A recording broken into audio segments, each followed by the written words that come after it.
त्वमिना पिता वसो त्वं माता शतक्रतो बभूवित् अधाते स्वं न ईमहे। ओम तद्विष्णु परमं पदम सदा पश्यन्त सूर्य दिवीव चक्षु राततम।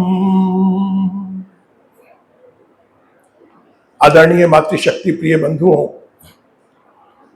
अभी हम सब ने देव यज्ञ संपन्न किया, जिसको हम कहते हैं कि विश्व का ब्रह्मांड का सर्वश्रेष्ठ कर्म,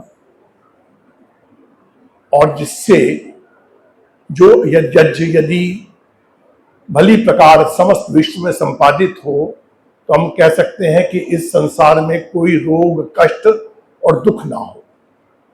क्यों? कि कहा जाता है स्वर्ग कामो यज्ञेत। यदि आप स्वर्ग की कामना करते हैं, यदि आप संसार में सब सुख प्राप्त करना चाहते हैं, सुख विशेष प्राप्त करना चाहते हैं, तो यज्ञ करें। और इसके पश्चात हम सब ने बहुत सुंदर भजन सुने ईश भक्ति के, जो कि वास्तव में जीवन में प्रेरणा देने वाले हैं कि हमारे जीवन में उस परम पिता परमात्मा का जो आश्रय है वह परम आश्रय है। उसके लिए कहा गया है उपनिषद में, एताद लंबनम परमम एताद लंबनम श्रेष्ठम एताद लंबनम ज्ञात्वा ब्रह्म लोकम महीयते। अर्थात उस परम पिता परमात्मा का सहारा जो है, आलंबन जो है, वह सर्वश्रेष्ठ है, वही सबसे बड़ा सहारा है। उसको प्राप्त करने के पश्चात मनुष्य ब्रह्म लोक को प्राप्त कर सकता है।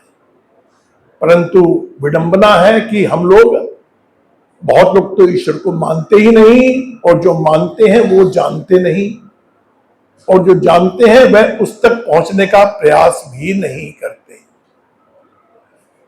तो हम सबको ये विचार मन में निश्चित बना लेना चाहिए कि परम पिता परमात्मा से बड़ा सहारा संसार में कोई नहीं, और जितना जितना हमारी परमात्मा पे अटूट आस्था होती जाएगी, उतना उतना सुख जीवन में स्वाभाविक रूप से आता जाएगा, उतने उतने ही हम कष्टों से छूटते जाएंगे। परंतु आवश्यकता है उस परमपिता परमात्मा में विश्वास करने की। आज का विषय है सत्यः सन्तु यजमानस्य कामः, पर कैसे। आप देखिए ना, आप यज्ञ में बैठे, अभी हमारे पुरोहित जी ने और सभी लोगों ने एक आशीर्वाद दिया, सत्यः सन्तु यजमानस्य कामः। हे यजमान, तुम्हारी समस्त कामनाएं पूर्ण होवें। और ये कोई सामान्य शब्द नहीं है, ये परमपिता परमात्मा की वाणी है। ये वेद का जो मंत्र है उसका उत्तर भाग है।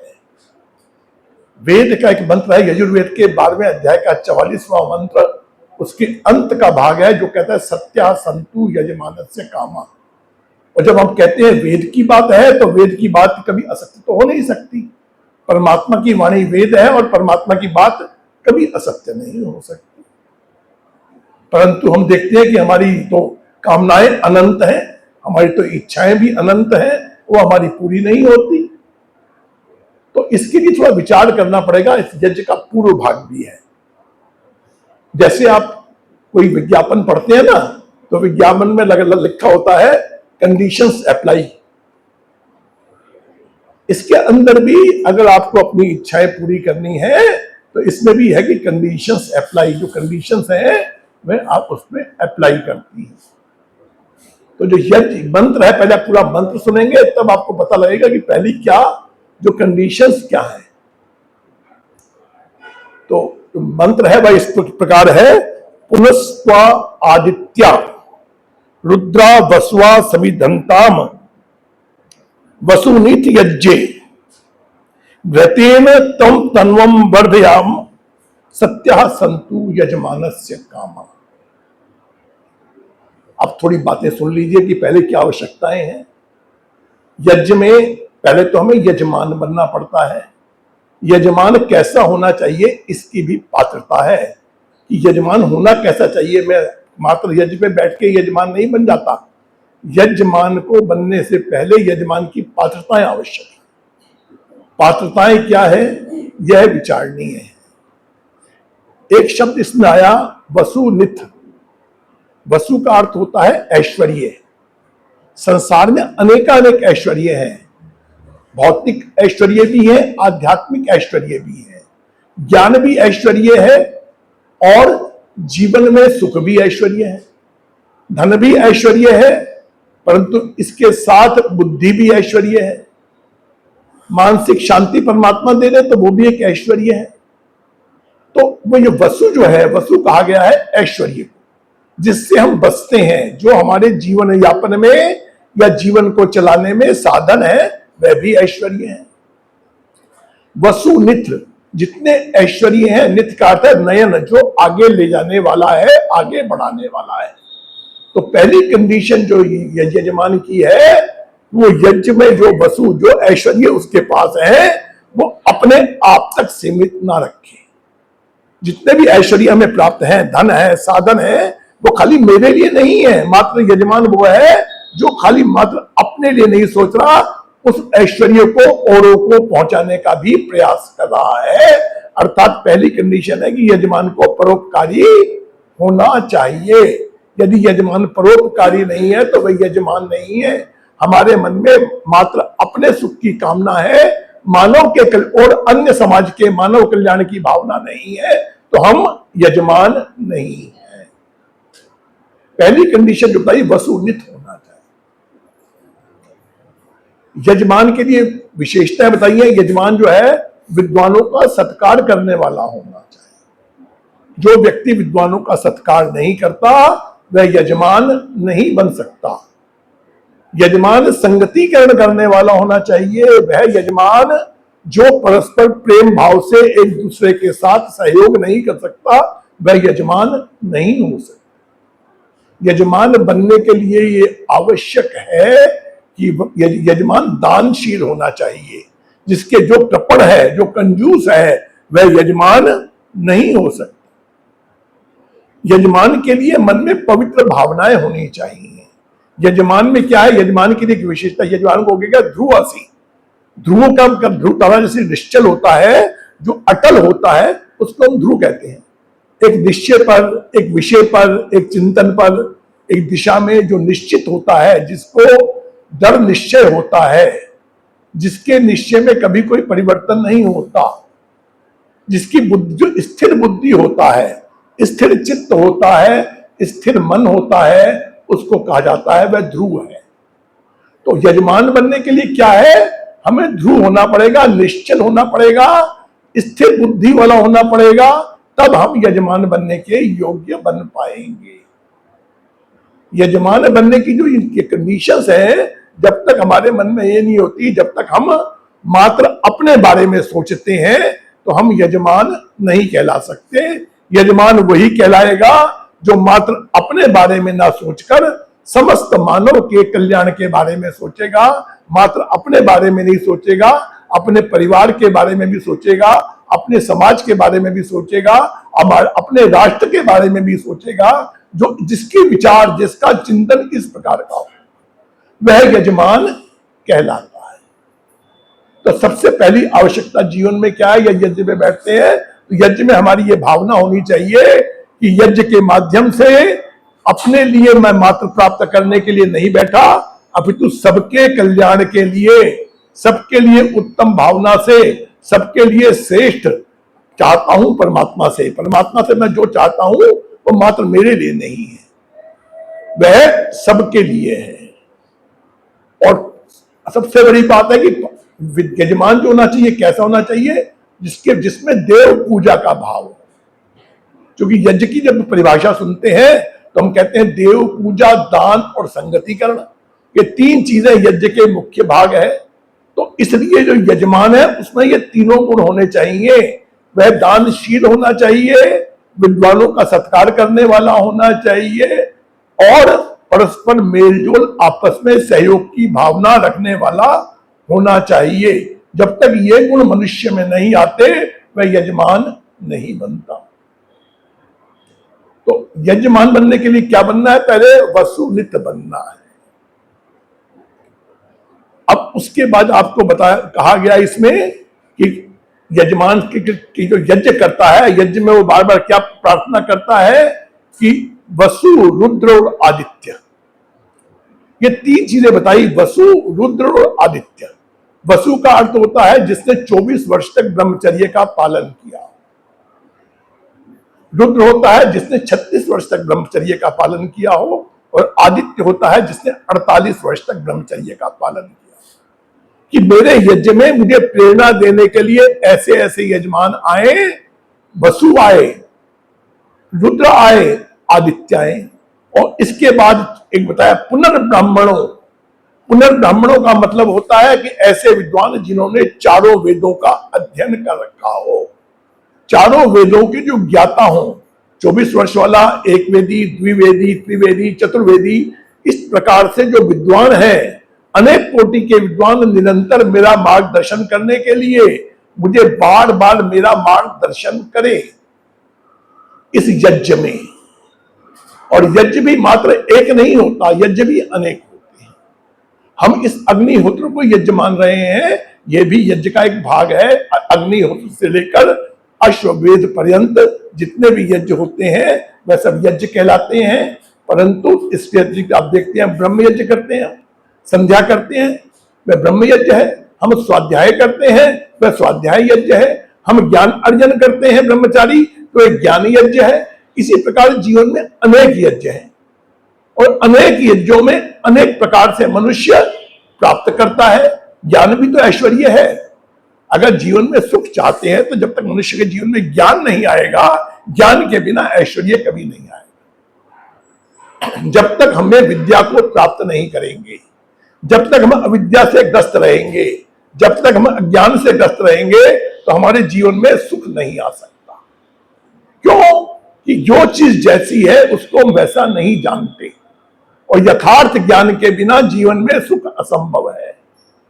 क्यों? आदमी भटकेगा, आदमी धोखा खाएगा जब आपको पता ही नहीं सत्य क्या है, असत्य क्या है, जड़ क्या है, चेतन क्या है, आत्मा क्या है, अनात्मा क्या है। जब तक अब इन विषयों का आपको ज्ञान नहीं होता तो आपको कोई भी भटका सकता है, कोई भी आपको मूर्ख बना सकता है, कोई भी आपको हानि पहुंचा सकता है। आप ऐश्वर्यवान कभी नहीं बन सकते। ऐश्वर्यवान बनने की पहली शर्त है कि आप ज्ञानी बने, विद्वान बने, अपने आप को पूरे जो विषय है उस विषय का पूर्ण ज्ञान होना चाहिए। तो ऋषि दयानंद ने जब इसकी परिभाषा की है, उनकी परिभाषा इसमें उसी ज्ञान यज्ञ की ओर है। वह कहते हैं कि ज्ञान यज्ञ में वो ही सफल होता है, यजमान वो है जो ज्ञान को मात्र अपने पास नहीं रखता, वह क्या करता है, ज्ञान को दूसरों तक बांटता है। अगर मैंने ज्ञान को जो प्राप्त किया उसे अपने तक सीमित कर लिया तो मैं यजमान नहीं बना। मैंने यज्ञ, ना मेरे ज्ञान में बढ़ोतरी हो सकती है, ना मैं जीवन में उन्नति कर सकता हूं। जब तक मैं प्राप्त ज्ञान को लोगों तक पहुंचाने का प्रयास ना करूं, जब तक अच्छी बातों को मात्र अपने तक सीमित रख के बैठ जाऊं, उसका कोई लाभ नहीं। जो मुझे प्राप्त हुआ है ज्ञान, वह सब मुझे समाज को बांटना है, संसार को बांटना है, क्योंकि मेरा उद्देश्य मात्र अपने आप को श्रेष्ठ बनाना नहीं है, अपितु समस्त समाज को, समस्त विश्व को श्रेष्ठ बनाना होता है। ऋषि दयानंद ने जो हमें उद्घोष दिया, तृणवंतो विश्वम आर्यम का, वो किस लिए दिया? इसलिए दिया कि मात्र अपने तक सीमित नहीं श्रेष्ठता, विश्व को आर्य बनाना है। हमारा प्रयास होना चाहिए कि हम समाज और राष्ट्र में अच्छी बातों का प्रचार प्रसार कर सकें, तभी हम यजमान कहला सकते हैं। और जो ज्ञान प्राप्त जो यजमान है उसके लिए भी क्या है कि ज्ञान को वो एक बार में ये ना समझ ले कि मैं पूर्ण ज्ञानी हो गया हूं। आवश्यक है कि सदैव विद्यार्थी बना रहे, सदैव जानने का प्रयास करता रहे, क्योंकि ज्ञान तो अनंत है। ज्ञान की कोई सीमा नहीं है संसार में। कोई कहे कि मैं पूर्ण ज्ञानी हो गया तो निश्चित रूप से ऐसा कभी संभव नहीं है। आदमी बहुज्ञानी हो सकता है, किसी ने थोड़ा जाना, किसी ने अधिक जाना, किसी ने और अधिक जाना, किसी ने बहुत जान लिया, परंतु कोई कहे कि मैं सब कुछ जान गया, तो यह संभव नहीं है। ज्ञान अनंत है। उस ज्ञान को प्राप्त करने के लिए हमें सदैव प्रयास करना चाहिए। तब कहा गया है पुनः पुनः पुनः पुनः आती, ये ज्ञान यज्ञ है। इस ज्ञान यज्ञ का मैं यजमान हूं और मेरे इस ज्ञान यज्ञ को संपन्न कराने के लिए बार बार रुद्र, वसु, आदित्य ये सब बार बार आते रहे। और पूर्ण ज्ञान ऐसे भी आए जो ब्राह्मण हो, जो चारों वेदों के ज्ञाता हो, ऐसे लोग भी आए, ब्राह्मण भी आए, जो कि आकर मुझे मार्गदर्शन दे, मुझे आकर ज्ञान प्रदान करे, मेरे इस यज्ञ में वह ब्रह्मा के रूप में प्रतिष्ठित हो। क्योंकि ब्रह्मा जो है वही तो मार्गदर्शन देता है जीवन में। तो ब्रह्मा कौन है? जो ज्ञानवान है। जो यज्ञ का ब्रह्मा बोल बनता है, जो ज्ञानी होता है, जो विद्वान होता है। तो हमारे यज्ञ, जीवन यज्ञ का ब्रह्मा कौन होना चाहिए?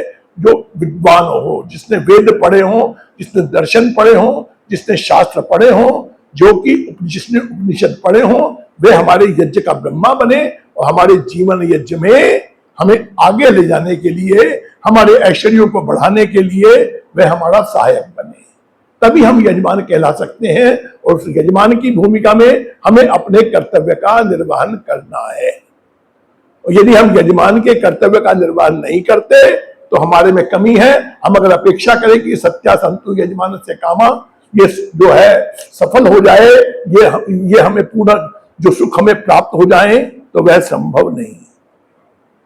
तो इसलिए हमें इस जीवन यज्ञ में आगे बढ़ना है। यज्ञ का महत्व आप जानते ही हैं और यज्ञ को आप जानते ही हैं। यज्ञ में क्या होता है? समिधा दी जाती है। तो इसमें क्या किया, कहा गया है कि समिधा देनी है, हमें अपने आप की समिधा देनी पड़ेगी। यज्ञ का में जो यजमान बनता है उसके लिए कहा गया कि मुझे प्रकाशित करे। क्या करे? घृत मुझे प्रकाशित करे। घृत समिधानतम, जो समिधाएं हैं इनको जो है, समिधा कैसे प्रज्वलित होती है? समिधा में अग्नि ददाल से प्रेरित होती है। तो कहा गया अग्नि ना अग्नि समिध्य से। वेद कहता है अग्नि से ही अग्नि प्रज्वलित होती है। अग्नि क्या? एक ज्ञानी दूसरे व्यक्ति को ज्ञान से परिपूर्ण कर सकता है। तो इसलिए क्या बनना पड़ता है? अपने आप को समिधा बनाना पड़ता है। जब तक हम अपने आप को समिधा नहीं बनाएंगे तब तक हम प्रकाशित नहीं हो सकते। हमारे अंदर ज्ञान प्राप्त करने की उत्कंठा जब तक नहीं होगी, जब तक हम अपने आप में अपने आप को जागृत नहीं करेंगे। जैसे आप कहते हैं ना, समिधा से आपने माचिस तीली लगाई, अग्नि को जागृत कर रहे हैं। अब अग्नि तो समिधा के अंदर है, परंतु उसे जगाने की आवश्यकता है। उस जगाने के लिए पुरुषार्थ करना पड़ेगा। उस जगाने के लिए अपने आप को समर्पित करना पड़ेगा। जब तक समर्पण का भाव हमारे अंदर नहीं होगा तब तक हम प्रकाशित नहीं हो सकते। यजमान जिस तरह अग्नि प्रकाशित होती है, जिस प्रकार समिधा प्रकाशित होती है, उसी प्रकार से यजमान को भी प्रकाशित होना होता है ज्ञान से। उस ज्ञान से प्रकाशित होने के लिए उसे तप करना पड़ता है। तो जब तक यजमान तपस्वी नहीं होगा, यजमान अपने आप को समर्पित करने के लिए तत्पर नहीं होगा, जब तक यजमान अपने जीवन दान देने के लिए तत्पर नहीं होगा कि मेरे लिए जो प्रथम, जो हमारी जो प्रायोरिटी से कहते हैं, प्राथमिकता जो हमारी है, प्रथम प्राथमिकता मेरी क्या है यजमान बनने के लिए, ज्ञान प्राप्त करने के लिए, कि मैं अपने आप को समर्पित करने को तत्पर हूं। यदि समिधा बनने को तैयार है तभी वह प्रकाशित हो सकता है।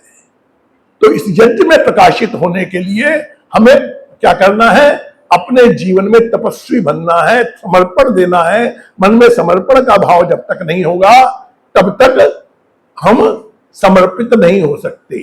और इसके साथ एक विशेषता और है, उसमें वेद में कहा गया है घृतेन तम तन्वा। क्या है तनु? जो तनु कहते हैं शरीर को। तनु क्या है? शरीर है। भौतिक रूप से हमारा शरीर है। अगर इसको हमने तपाना है, ज्ञान यज्ञ में जाना है, तो हमें क्या करना है? हमें ज्ञान यज्ञ में जब हमें जाना है तो हमें घृत का उपयोग करना है अपने शरीर को भी समृद्ध करने के लिए। अपने शरीर को जो औषधि तत्व हैं, जो अच्छे, घृत का मतलब होता है कि जो ऐसे तत्व जो पुष्टि कारक हो, वे हमारे लिए हमारे को आगे बढ़ाएंगे, हमारे शरीर को आगे बढ़ाएंगे। जिस प्रकार से यज्ञ जो है आप संविधा को देखते हैं, जो हमारा जो यज्ञ का शरीर है, यज्ञ की अग्नि है, ये यज्ञ का शरीर है। इसको किससे बढ़ाया जाता है? इसको घृत से बढ़ाया जाता है, इस घी से बढ़ाते हैं। और परंतु जब हम अपने शरीर को बढ़ाते हैं तो औषधियों से, पुष्टिकारक पदार्थों से बढ़ाते हैं। तो अपने आप को बढ़ाने के लिए हमें क्या करना है? इस यज्ञ को बढ़ाने के लिए घृत का उपयोग करना है।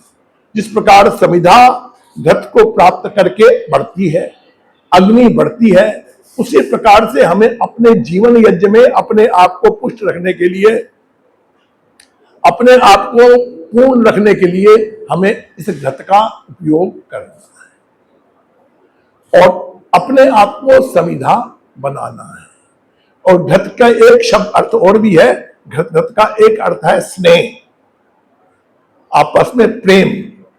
जब तक हमारे में परस्पर प्रेम नहीं होगा, जब तक हम अपने साथियों से, अपने मित्रों से, अपने इष्ट मित्रों से प्रेम नहीं करेंगे, हमारे मन में सबके प्रति सद आशयता नहीं होगी, जब तक हमारे लिए दूसरे के लिए अनुराग की भावना नहीं होगी, तब तक हम इस ज्ञान यज्ञ को अपने जीवन में नहीं बढ़ा पाएंगे।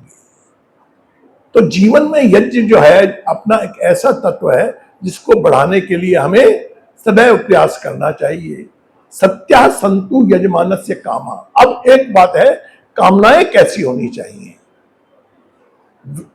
क्योंकि कामनाओं के लिए योगेश्वर भगवान कृष्ण ने गीता के 3 अध्याय में कहा है, यज्ञ के बारे में कहा है, स यज्ञा प्रजा सृष्ट्वा पुरो वाचा प्रजापति। उस परम पिता परमात्मा ने हमें जो संसार में उत्पन्न किया है वह यज्ञ के साथ ही उत्पन्न हुआ है। परमात्मा का ये सृष्टि यज्ञ है। इस सृष्टि यज्ञ में समस्त उत्पत्ति जो हुई है, परम पिता परमात्मा ने, प्रजापति ने हम सबको जीवन में यज्ञ करने के साथ ही उत्पन्न किया है और हमारे लिए कर्तव्य बताया है कि हमें जीवन में यज्ञ ही करना है। अपने जीवन में जो है यज्ञ को कभी छोड़ना नहीं है। वही बात है, यज्ञ का हम अर्थ सीमित ना लें। यज्ञ का अर्थ हम मात्र ये ना लें कि अग्निहोत्र करना है। यज्ञ का अर्थ है कि जीवन में हमें कभी भी परोपकार के कार्य को नहीं छोड़ना है। और यदि हम परोपकार का कार्य कर रहे हैं, चाहे किसी को भोजन दे रहे हैं, चाहे किसी को पानी से प्यास बुझा रहे हैं, और या किसी और माध्यम से किसी को कपड़ा दे रहे हैं, वह भी एक यज्ञ है, परंतु उसका जो उद्देश्य हो सकता है सीमित हो सकता है। इस यज्ञ का उद्देश्य क्या है? सबका कल्याण करना, मानव मात्र का कल्याण करना। हम जो भी अच्छा काम करते हैं वो यज्ञ है। तो इस यज्ञ की भावना को अपने अंदर, जीवन में यज्ञीय भावना को अपने अंदर समाहित करना है, यज्ञ का अर्थ। और हम यजमान कहला सकते हैं जब मेरे अंदर यज्ञीय भावना है। यदि मेरे अंदर यज्ञीय भावना नहीं है तो मैं यजमान नहीं बन सकता। और कहा, भगवान कृष्ण कहते हैं कि यज्ञ कैसा है? इष्ट काम दुख है। जितनी भी हमारी इष्ट कामनाएं हैं उनको पूर्ण करने वाला है। अब जब यज्ञ में बैठते हैं, अब ये विचार कर लीजिए कि हम जब इच्छाएं करते हैं, अपनी कामनाएं करते हैं, वह कामनाएं कैसी होती हैं? ये भगवान कृष्ण कहते हैं इष्ट काम, ऐसी कामनाएं जो इष्ट हो, जो उचित हो, अनुचित कामनाएं ना हो। अगर मेरी कामना यह है कि मेरे शत्रु का नाश हो, तो वह कामना जो है उचित नहीं है। वह कामना आपकी कभी पूर्ण नहीं होगी, क्योंकि परमात्मा की तो व्यवस्था है, परमात्मा का नियम है, परमात्मा ने हमारे कर्मों के अनुसार हमें फल देना है। तो इसलिए परमात्मा जो कामनाएं हम करें, कामनाएं हमारी इस प्रकार की हो, लोक कल्याण की कामनाएं। कामनाएं हमारी ऐसी हो कि मैं सुखी हूं तो मेरे साथ सब सुखी हो। हम जब कहते हैं सुखी बसे संसार सब, दुखिया रहे न कोई, तो क्या भावना है मन में कि मात्र हम अपने लिए नहीं विचार कर रहे, मानव मात्र के कल्याण की भावना हमारे अंदर होनी चाहिए। सत्या संतु यजमानस्य कामा। हमें कामनाएं कैसे करनी है? ऐसी कामनाएं करनी है जो सत्य हो, जो श्रेष्ठ हो, जिसके द्वारा सबका भला हो। इष्ट काम दुख होना चाहिए। उस काम दुख हम बनने के लिए हमें क्या करना चाहिए? जीवन में यज्ञों को विस्तार देना चाहिए। हम मात्र इस भौतिक यज्ञ के, द्रव्य यज्ञ के यजमान नहीं है। हम अपने संसार में, समाज में, अपने में जिस पद पे भी है वहां पर बैठ के हम यज्ञ कर रहे हैं। अपने कर्म को भली प्रकार से कर रहे हैं, लोक कल्याण के लिए कर रहे हैं, तो हम यज्ञ कर रहे हैं। तो उस यज्ञीय भावना का जितना जितना हमने अपने मन में अपने अंदर ग्रहण कर लिया, जितनी जितनी यज्ञीय भावना, लोक कल्याण की भावना मेरे मन के अंदर समाहित हो गई, जितना जितना श्रेष्ठ चिंतन, अपना ज्ञान लोगों में बांटने का मेरे मन में भाव बन गया, जितना जितना श्रेष्ठ अपने ऐश्वर्यों को लोगों तक पहुंचाने का काम बन गया, मन में भाव बन गया, उतना मैं श्रेष्ठ यजमान बन गया। और जितना जितना मैं श्रेष्ठ यजमान बन जाऊंगा, उतनी उतनी मेरी कामनाएं स्वतः सिद्ध होती जाएंगी। इसमें कहीं कोई संशय नहीं होना चाहिए। परमात्मा जो इष्ट काम कह रहा है, परमात्मा जो कहता है कि आपकी कामनाएं पूर्ण हो, कामनाएं पूर्ण हमारी अवश्य हो जाएंगी, पूरी इच्छाएं पूर्ण होंगी, लोक कल्याण की भावना होगी, आप लोगों का कल्याण करेंगे तो आपको स्वाभाविक रूप से आत्म संतुष्टि मिलेगी। जो आत्म संतुष्टि मिलेगी, जो आत्म आनंद मिलेगा, उस आनंद की जो गणना आप संसार के किसी भी सुख से नहीं कर सकते। आप भोजन करते हैं तो आप स्वयं तृप्त होते हैं। आप विचार कीजिए, आपका शरीर तृप्त हुआ, परंतु वही भोजन आपने किसी गरीब को कराया, किसी ऐसे व्यक्ति को कराया जिसको आपसे ज्यादा आवश्यकता है, तो आपको क्या होगा?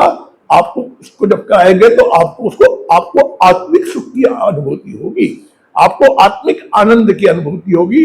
आपने शायद कथा कभी सुनी भी होगी युधिष्ठिर के यज्ञ की, जिसमें नेवला आता है और आधा उसका शरीर स्वर्ण का होता है और आधा जो है उसका सामान्य शरीर होता है। तो वो कहता है कि मैं ऐसा यज्ञ ढूंढ रहा हूं, ऐसा यज्ञ शेष ढूंढ रहा हूं जहां पे ये मेरा पूरा शरीर सोने का हो जाए।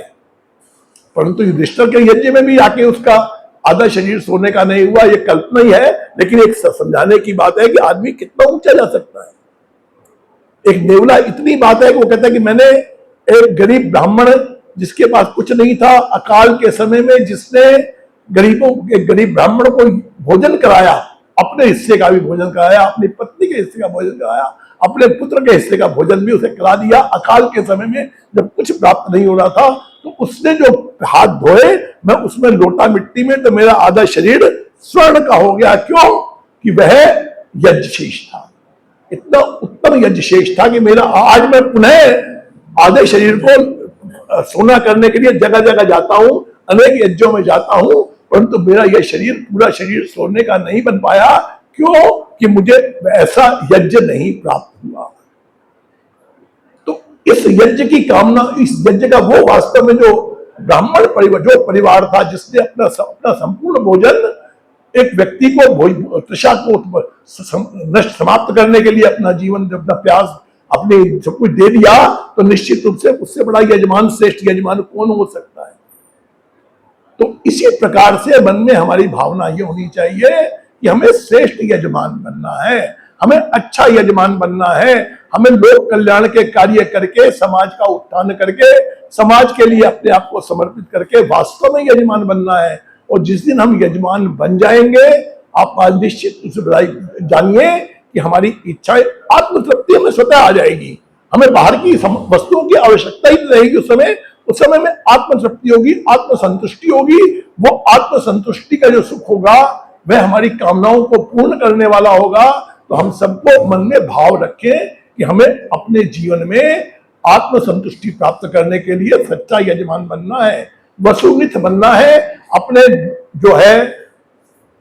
जो हमारी जो भावनाएं हैं उनको इस प्रकार से निर्माण करना है कि हम अपने ऐश्वर्यों को मात्र अपने सुख तक सीमित न रहे, लोगों को भी सुखी करने के लिए प्रयास करें, मात्र अपने आप के लिए भोजन की आवश्यकता महसूस न करें, औरों की भी चिंता करें। क्योंकि जैसा कि कहा गया है कि जो व्यक्ति खिला के खाता है वही वास्तव में पुण्य करता है।